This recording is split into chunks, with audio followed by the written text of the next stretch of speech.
Today's daily reading comes from the book of Nehemiah, chapter 12.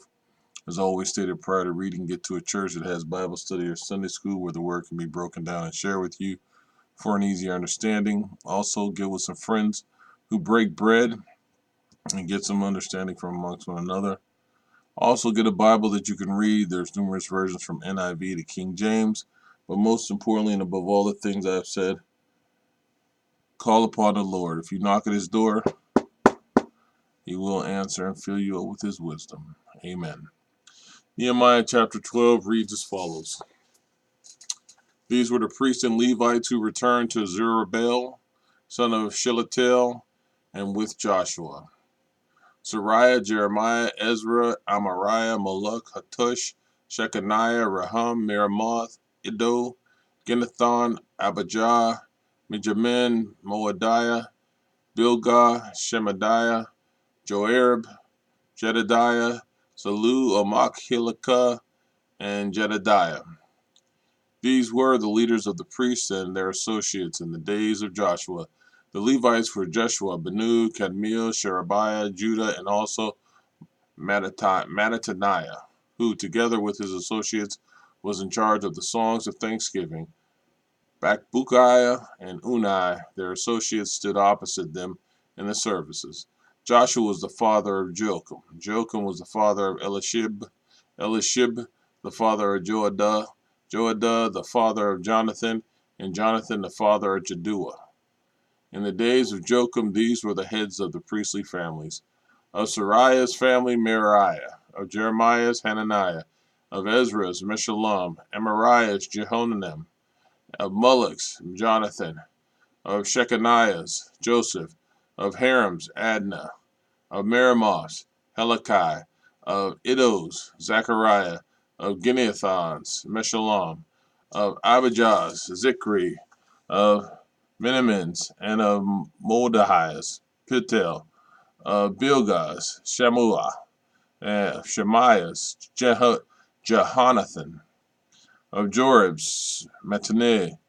Of Jedediah's, Uzi. Of Salu's, Kalai. Of Amok's, Eber.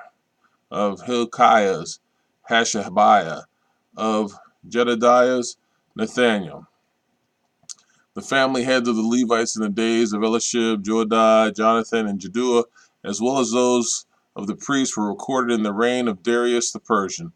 The family heads among the descendants of Levi up to the name of Johanan, son of Elishib, were recorded in the book of the annals. And the leaders of the Levites were Hashabiah, Sherebiah, Jeshua, son of Kadmiel, and their associates, who stood opposite them to give praise and thanksgiving, one section responding to the other as prescribed by David, the man of God.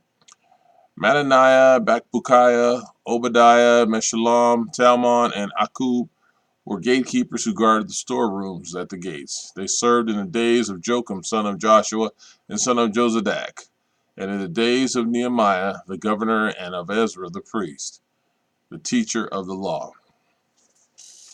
At the dedication of the wall of Jerusalem, the Levites were sought out from there where they lived and were brought to Jerusalem to celebrate joyfully the dedication with songs of thanksgiving and with music of cymbals, harps, and lyres.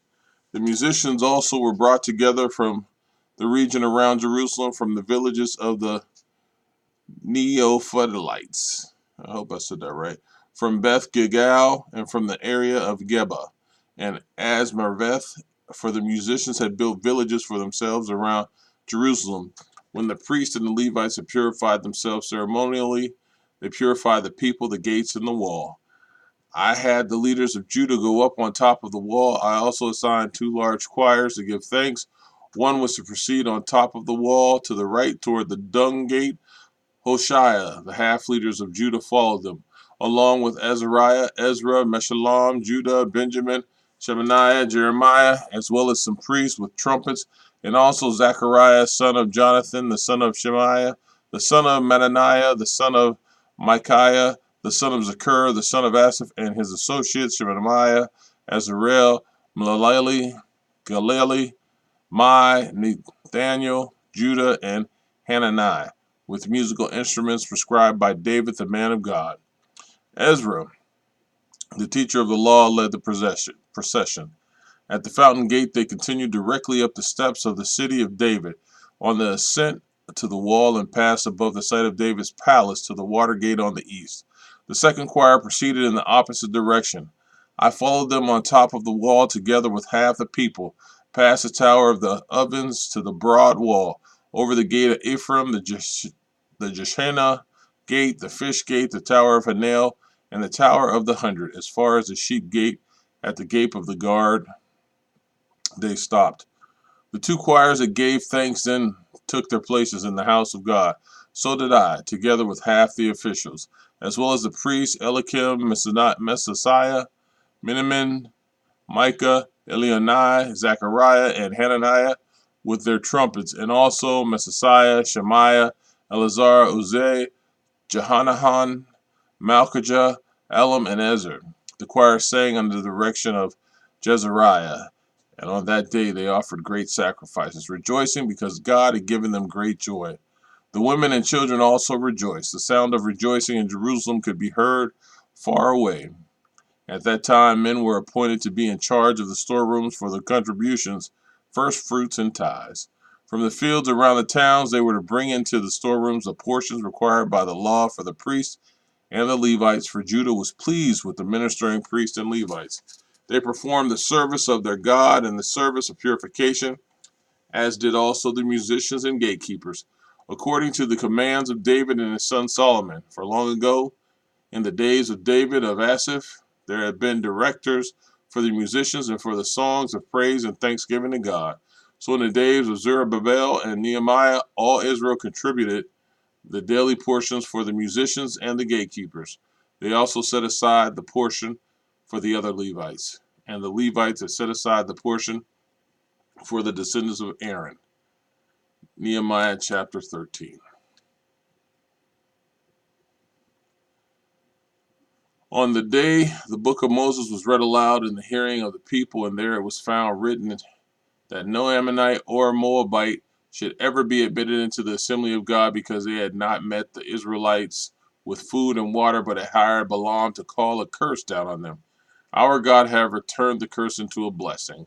When the people heard this law, they excluded from Israel all who were of foreign descent. Before this, Eliashib the priest had been put in charge of the storerooms for the house of our God. He was closely associated with Tobiah, and he had provided him with a large room formerly used to store the grain, offerings, and incense, and temple articles, and also the tithes of grain, new wine, and olive oil prescribed for the Levites, musicians, and gatekeepers, as well as the contributions for the priests. But while all this was going on, I was not in Jerusalem, for in the 32nd year of Artaxerxes, king of Babylon, I returned to the king. Some time later, I asked his permission and came back to Jerusalem. Here I learned about the evil thing Eliashib had done in providing Tobiah a room in the courts of the house of God. I was greatly displeased and threw all Tobiah's household goods out of the room.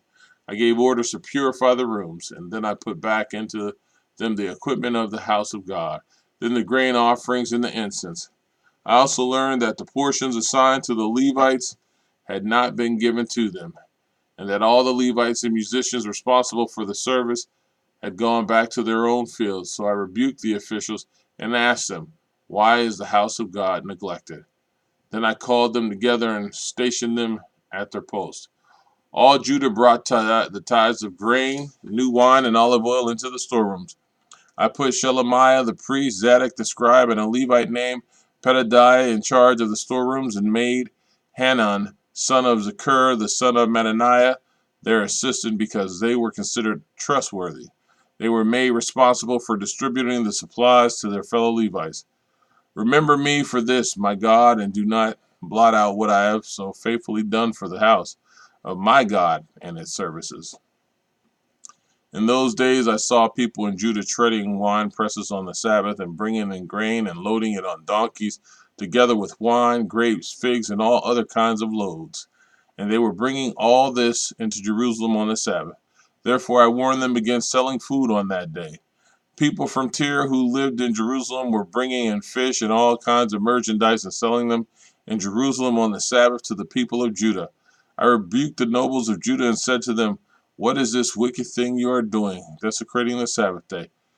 Didn't your ancestors do the same things, so that our God brought all this calamity on us and on this city? Now you are stirring up more wrath against Israel by desecrating the Sabbath. When evening shadows fell on the gates of Jerusalem before the Sabbath, I ordered the doors to be shut and not opened until the Sabbath was over. I stationed some of my own men at the gates so that no load could be brought in on the Sabbath day. Once or twice, the merchants and sellers of all kinds of goods spent the night outside Jerusalem. But I warned them and said, "Why do you spend the night by the wall? If you do this again, I will arrest you." From that time on, they no longer came on the Sabbath. Then I commanded the Levites to purify themselves and go and guard the gates in order to keep the Sabbath day holy. Remember me for this also, my God, and show mercy to me according to your great love. Moreover, in those days I saw men of Judah who had married women from Ashdod, Ammon, and Moab. Half of their children spoke the language of Ashdod or the language of one of the other peoples, and did not know how to speak the language of Judah. I rebuked them and called curses down on them. I beat some of the men and pulled out their hair. I made them take an oath in God's name and said, "You are not to give your daughters in marriage to their sons, nor are you to take their daughters in marriage for your sons or for yourselves." Was it not because of marriages like these that Solomon, king of Israel, sinned? Among the many nations there was no king like him. He was loved by his God, and God made him king over all Israel, but even he was led into sin by foreign women. Must we hear now that you too are doing all this terrible wickedness and are being unfaithful to our God by marrying foreign women? One of the sons of Joadiah, son of Elishib, the high priest, was son-in-law to Sanballat the Horonite, and I drove him away from me. Remember them, my God, because they defiled the priestly office and the covenant of the priesthood of the Levites. So I purified the priests and the Levites of everything foreign and assigned them duties, each to his own task. I also made provisions for contributions of wood at designated times and for the first fruits. Remember me with favor, my God. Amen.